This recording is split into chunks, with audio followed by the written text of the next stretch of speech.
नमस्कार दोस्तों, आर के हिंदी स्टोरी में आपका स्वागत है। आइए सुनते हैं कहानी बड़े भाई साहब। मेरे भाई साहब मुझसे 5 साल बड़े थे, लेकिन 3 दर्जे आगे। उन्होंने भी उसी उम्र में पढ़ना शुरू किया था जब मैंने शुरू किया, लेकिन तालीम जैसे महत्व के मामले में वह जल्दबाजी से काम लेना पसंद ना करते थे। इस भवन की बुनियाद खूब मजबूत डालना चाहते थे, जिस पर आलीशान महल बन सके। 1 साल का काम 2 साल में करते थे, कभी कभी 3 साल भी लग जाते थे। बुनियाद ही पुख्ता ना हो तो मकान कैसे पायेदार बने। मैं छोटा था, वह बड़े थे। मेरी उम्र 9 साल की, वह 14 साल के थे। उन्हें मेरी तंबीह और निगरानी का पूरा जन्म सिद्ध अधिकार था, और मेरी शालीनता इसी में थी कि उनके हुक्म को कानून समझूं। वह स्वभाव में बड़े अध्ययनशील थे, हरदम किताब खोले बैठे रहते, और शायद दिमाग को आराम देने के लिए कभी कॉपी पर, कभी किताब के होंसियों पर चिड़ियों, कुत्तों, बिल्लियों की तस्वीर बनाया करते थे। कभी कभी एक ही नाम, शब्द या वाक्य 10-20 बार लिख डालते। कभी एक शेर को बार बार सुंदर अक्षर से नकल करते। कभी ऐसी शब्द रचना करते जिसमें न कोई अर्थ होता, न कोई सामंजस्य।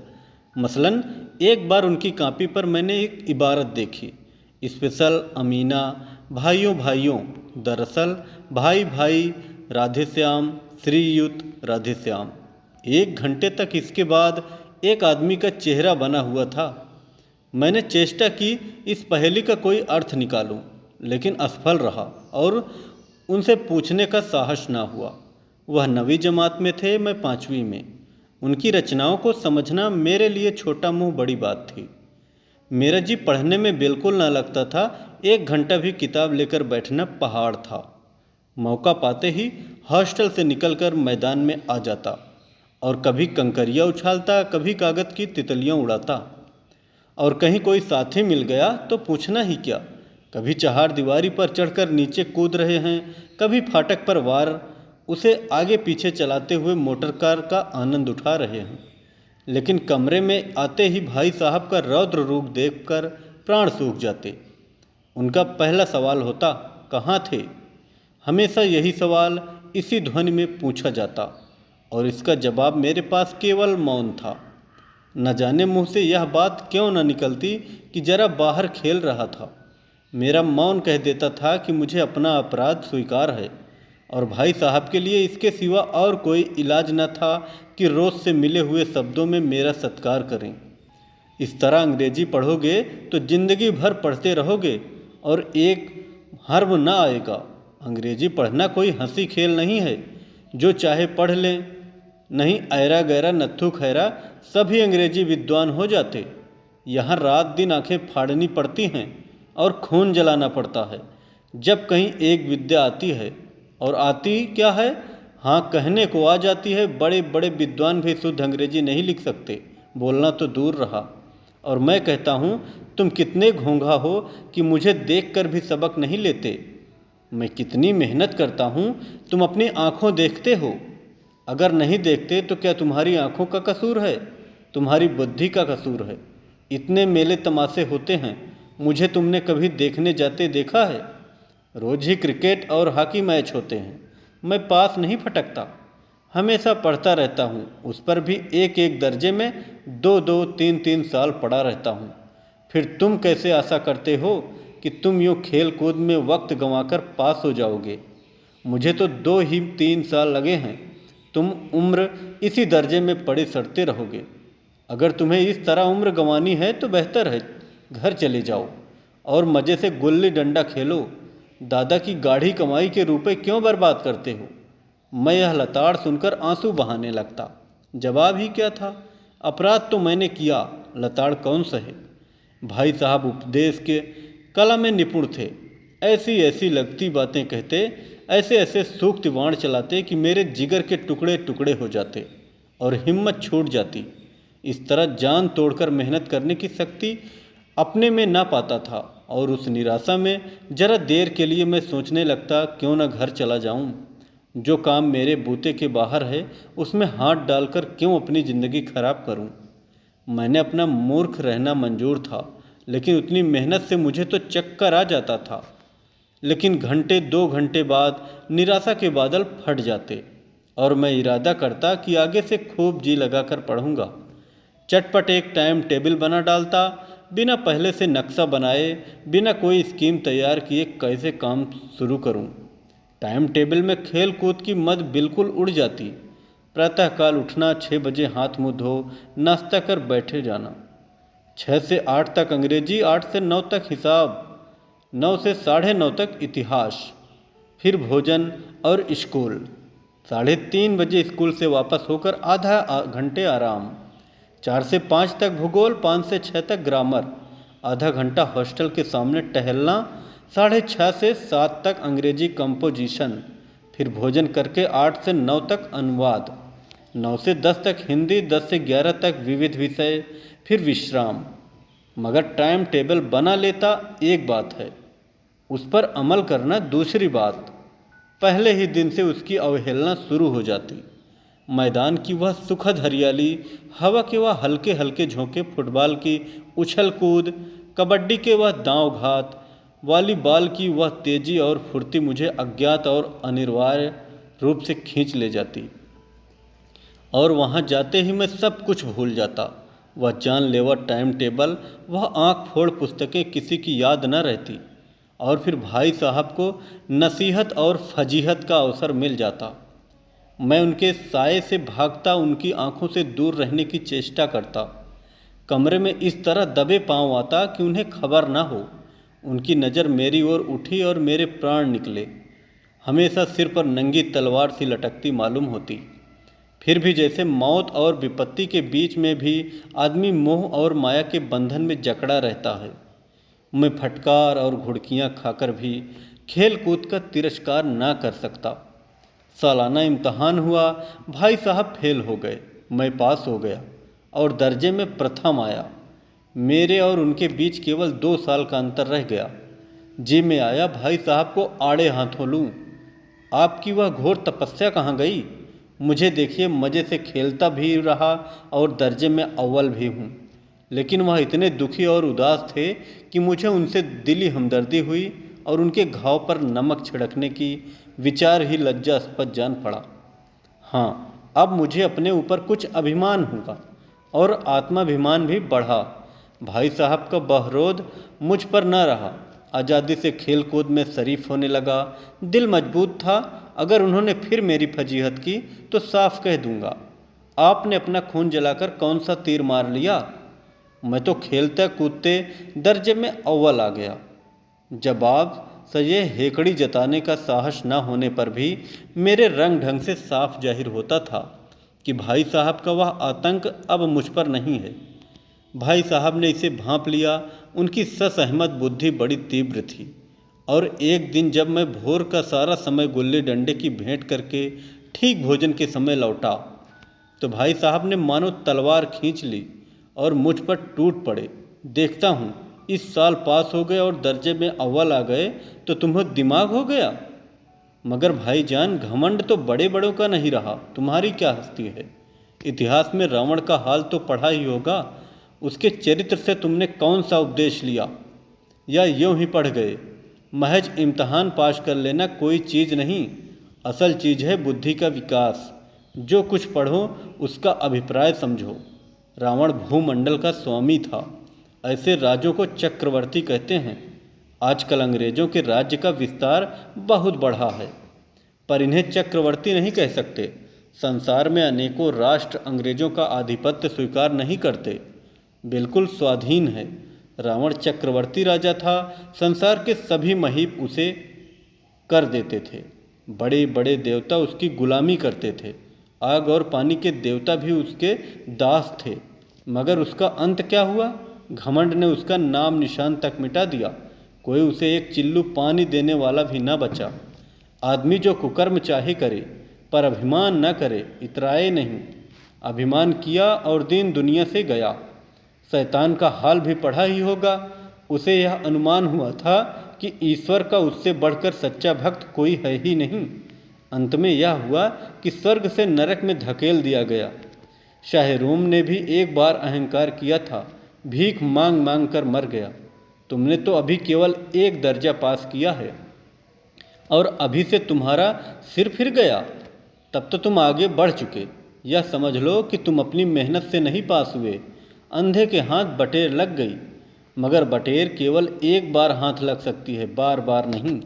कभी कभी गुल्ली डंडे में भी अंधे चोट निशाना पड़ जाता है, उससे कोई सफल खिलाड़ी नहीं हो जाता। सफल खिलाड़ी वह है जिसका कोई निशाना खाली न जाए।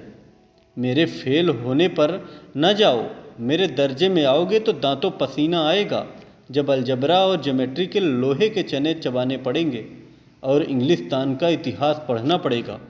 बादशाहों के नाम याद रखना आसान नहीं। 8-8 हेनरी के गुजरे हैं, कौन सा कांड किस हेनरी के समय हुआ, क्या यह याद कर लेना आसान समझते हो? हेनरी 7वें की जगह हेनरी 8वां लिखा और सब नंबर गायब। सफ़ा चट सिफर भी न मिलेगा। सिफर भी हो किस ख्याल में? दर्जनों तो जेम्स हुए हैं, दर्जनों विलियम्स। कॉर्डियो चार्ल्स दिमाग चक्कर खाने लगता है, आंधी रोग हो जाता है।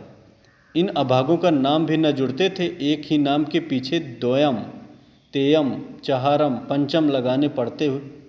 मुझसे पूछते तो 10 लाख नाम बता देता, और ज्योमेट्री तो बस खुदा की पनाह, अबज की जगह अजब लिख देता।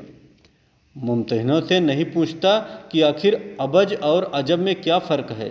व्यर्थ की बात के लिए क्यों छात्रों को खून करते हो? दाल भात रोटी खाई या भात दाल रोटी खाई, इसमें क्या रखा है? मगर इन परीक्षकों को क्या परवाह, वह तो वही देखते हैं जो पुस्तक में लिखा है। चाहते हैं कि लड़के अक्षर अक्षर रट डालें, और इसी रटंत का नाम शिक्षा रख छोड़ा है। और आखिर इन बेसिर पैर की बातों के पढ़ने से क्या फ़ायदा? इस रेखा पर वह लंबा गिरा दो तो आधार लंब से दोगुना पूछिए, इसमें प्रयोजन दुगना नहीं चौगुना हो जाए या आधी ही रहे मेरी बला से। लेकिन परीक्षा में पास होना है तो यह सब खुरापात याद करनी पड़ेगी। कह दिया समय की पाबंदी पर एक निबंध लिखो जो 4 पन्नों से कम न हो। अब आप कापी सामने खोले, कलम हाथ में लिए, उसके नाम को रोइए। कौन नहीं जानता कि समय की पाबंदी बहुत अच्छी बात है। इसमें आदमी के जीवन में संयम आता है, दूसरों का उस पर स्नेह होने लगता है और उसके कारोबार में उन्नति होती है। जरा सी बात पर 4 पन्ने कैसे लिखें? जो बात एक वाक्य में कही जा सके उसे 4 पन्ने में लिखने की ज़रूरत? मैं तो इसे हिमाकत समझता हूँ। यह तो समय की किफ़ायत नहीं बल्कि उसका दुरुपयोग है कि व्यर्थ में किसी बात को ठूंस दिया। हम चाहते हैं आदमी को जो कुछ कहना हो चटपट कह दे और अपनी राह ले, मगर नहीं, आपको 4 पन्ने रंगने पड़ेंगे, चाहे जैसे लिखिए, और पन्ने भी पूरे फुल स्केप आकार के। एक छात्रों पर अत्याचार नहीं तो और क्या है? अनर्थ तो यह है ही, कहा जाता है संक्षेप में लिखो। समय की पाबंदी पर संक्षेप में एक निबंध लिखो जो 4 पन्ने से कम ना हो। नहीं शायद 100-200 पन्ने लिखवाते। तेज भी दौड़िए और धीरे धीरे भी। है उल्टी बात या नहीं? बालक भी इतनी सी बात समझता है, लेकिन इन अध्यापकों को इतनी तमीज़ भी नहीं। उस पर दावा है कि हम अध्यापक हैं। मेरे दर्जे में आओगे लाला तो ये सारे पापड़ बेलने पड़ेंगे और तब दाल आटे का भाव मालूम होगा। इस दर्जे में अव्वल आ गए हो, वह ज़मीन पर पाँव नहीं रखते। इसलिए मेरा कहना मानिए, लाख फेल हो गया हूँ लेकिन तुमसे बड़ा हूँ। संसार का मुझे तुमसे ज़्यादा अनुभव है। जो कुछ कहता हूँ उसे गिरह बांधिए, नहीं पछताएंगे। स्कूल का समय निकट था, नहीं ईश्वर जाने यह उपदेश माला कब समाप्त होती। भोजन आज मुझे निस्वाद सा लग रहा था। जब पास होने पर यह तिरस्कार हो रहा है तो फेल हो जाने पर शायद प्राण ही ले लिए जाएं। भाई साहब ने अपने दर्जे की पढ़ाई का जो भयंकर चित्र खींचा था उसने मुझे भयभीत कर दिया। कैसे स्कूल छोड़कर घर नहीं भागा, यही ताज्जुब है। लेकिन इतने तिरस्कार पर भी पुस्तकों में मेरी अरुचि ज्यों की त्यों बनी रही। खेल कूद का कोई अवसर हाथ से जाने न देता। पढ़ता भी था मगर बहुत कम, बस इतना कि रोज़ का टास्क पूरा हो जाए और दर्जे में जलील ना होना पड़े। अपने ऊपर जो विश्वास पैदा हुआ था वह फिर लुप्त हो गया और फिर चारों का सा जीवन कटने लगा। फिर सालाना इम्तहान हुआ और कुछ ऐसा संयोग हुआ कि मैं फिर पास हुआ और भाई साहब फिर फेल हो गए। मैंने बहुत मेहनत ना की पर ना जाने कैसे दर्जे में अव्वल आ गया। मुझे खुद अचरज हुआ, भाई साहब ने प्राणांतक परिश्रम किया था। कोर्स का एक एक शब्द चाट गए थे। 10 बजे रात तक इधर, 4 बजे भोर से सुबह 6:30 बजे तक स्कूल जाने तक मुद्रा कांतिहीन हो गई थी, मगर बेचारे फेल हो गए। मुझे उन पर दया आती थी। नतीजा सुनाया गया तो वह रो पड़े और मैं भी रोने लगा। अपने पास होने वाली खुशी आधी हो गई। मैं भी फेल हो गया होता तो भाई साहब को इतना दुख ना होता, लेकिन विधि की बात कौन टाले। मेरे और भाई साहब के बीच में अब केवल 1 दर्जे का अंतर और रह गया। मेरे मन में एक कुटिल भावना उदय हुई कि कहीं भाई साहब 1 साल और फेल हो जाएं तो मैं उनके बराबर हो जाऊं। फिर वह किस आधार पर मेरी फजीहत कर सकेंगे। लेकिन मैंने इस कमीने विचार को दिल से बलपूर्वक निकाल डाला। आखिर वह मुझे मेरे हित के विचार से ही तो डांटते हैं। मुझे उस वक्त अप्रिय लगता है अवश्य, मगर यह शायद उनके उपदेश का ही असर हो कि मैं दनादन पास होता जाता हूँ और इतने अच्छे नंबरों से। बहुत कुछ नर्म पड़ गए थे। कई बार मुझे डांटने का अवसर पाकर भी उन्होंने धीरज से काम लिया। शायद अब वह खुद समझने लगे थे कि मुझे डांटने का अधिकार उन्हें नहीं रहा। यह रहा तो बहुत कम। मेरी स्वच्छंदता भी बढ़ी। मैं उनकी सहिष्णुता का अनुचित लाभ उठाने लगा। मुझे कुछ ऐसी धारणा हुई कि मैं तो पास हो ही जाऊंगा, पढ़ूं या ना पढ़ूं। मेरी तकदीर बलवान है। इसलिए भाई साहब के डर से जो थोड़ा बहुत पढ़ लिया करता था वह भी बंद हुआ। मुझे कनकौवे उड़ाने का नया शौक पैदा हो गया था और अब सारा समय पतंगबाजी ही की भेंट होता था। फिर भी मैं भाई साहब का अदब करता और उनकी नज़र बचाकर कनकौवे उड़ाता। मांझा देना, कंधे बांधना, पतंग टूर्नामेंट की तैयारियां आदि समस्याएं अब गुप्त रूप से हल हो जाती थी। भाई साहब को यह संदेह न करने देना चाहता था कि उनका सम्मान और लिहाज मेरी नज़रों से कम हो गया है। एक दिन संध्या समय हॉस्टल से दूर मैं एक कनकौवे लूटने बनतहासा दौड़ा जा रहा था। आंखें आसमान की ओर थी और मन उस आकाशगामी पथिक की ओर जो मंद गति से झूमता पतन की ओर चला जा रहा था।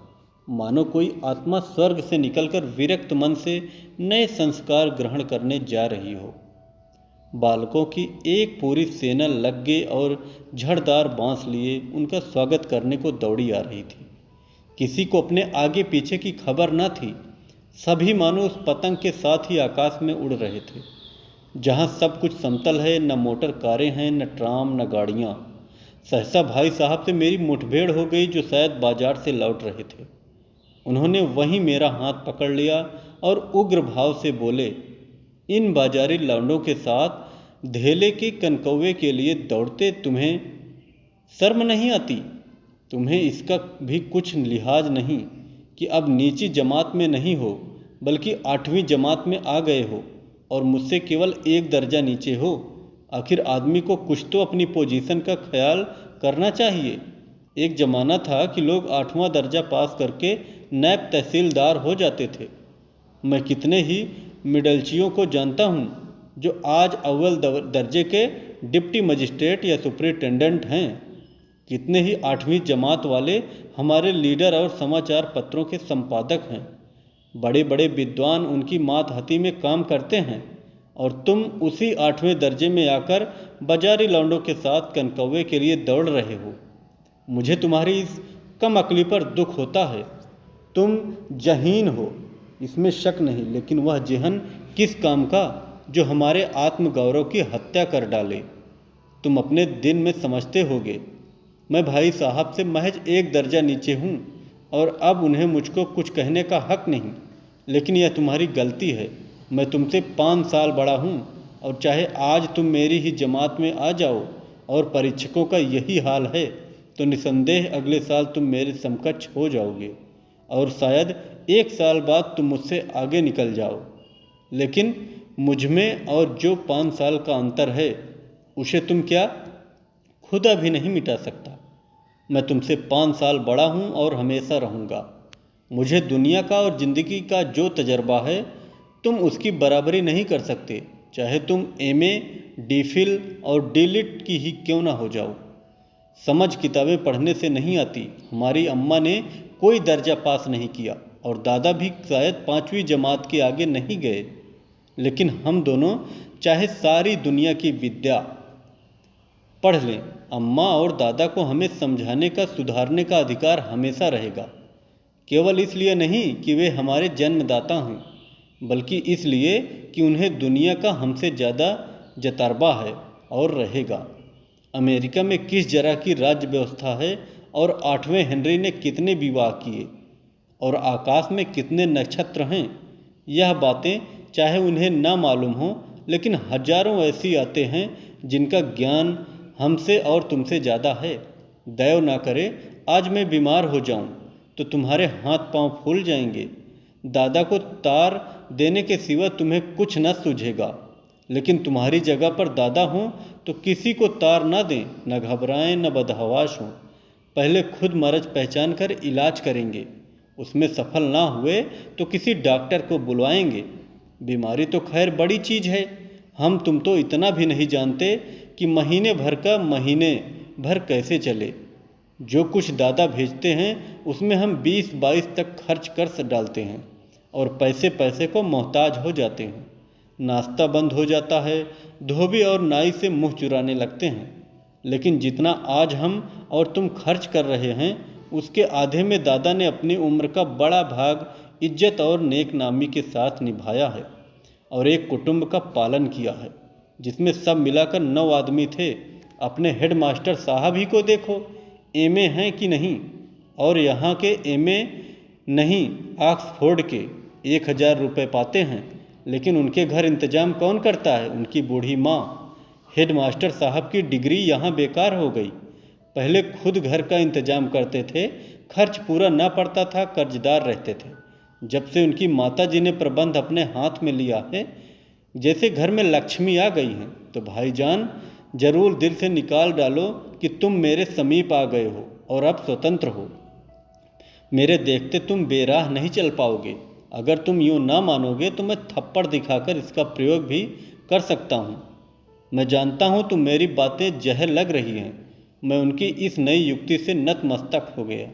मुझे आज सचमुच अपनी लघुता का अनुभव हुआ और भाई साहब के प्रति मेरे तन में श्रद्धा उत्पन्न हुई। मैंने सजल आंखों से कहा, हरगिज नहीं, आप जो कुछ फरमा रहे हैं वह बिल्कुल सच है और आपको कहने का अधिकार है। भाई साहब ने मुझे गले लगा लिया और बाल कनकाएँ उड़ाने का मना नहीं करता। मेरा जी भी ललचाता है, लेकिन क्या करूं? खुद बेराह चलूं तो तुम्हारी रक्षा कैसे करूं? यह कर्तव्य भी तो मेरे सिर पर है। संयोग से उसी वक्त एक कटा हुआ कनकौवा हमारे ऊपर से गुजरा। उसकी डोर लटक रही थी। लड़कों का एक गोल पीछे पीछे दौड़ा चला आता था। भाई साहब लंबे हैं ही, उछलकर उसकी डोर पकड़ ली और बेतहाशा होटल की तरफ दौड़े। मैं पीछे पीछे दौड़ रहा था। कहानी कैसी लगी कमेंट में ज़रूर बताएं।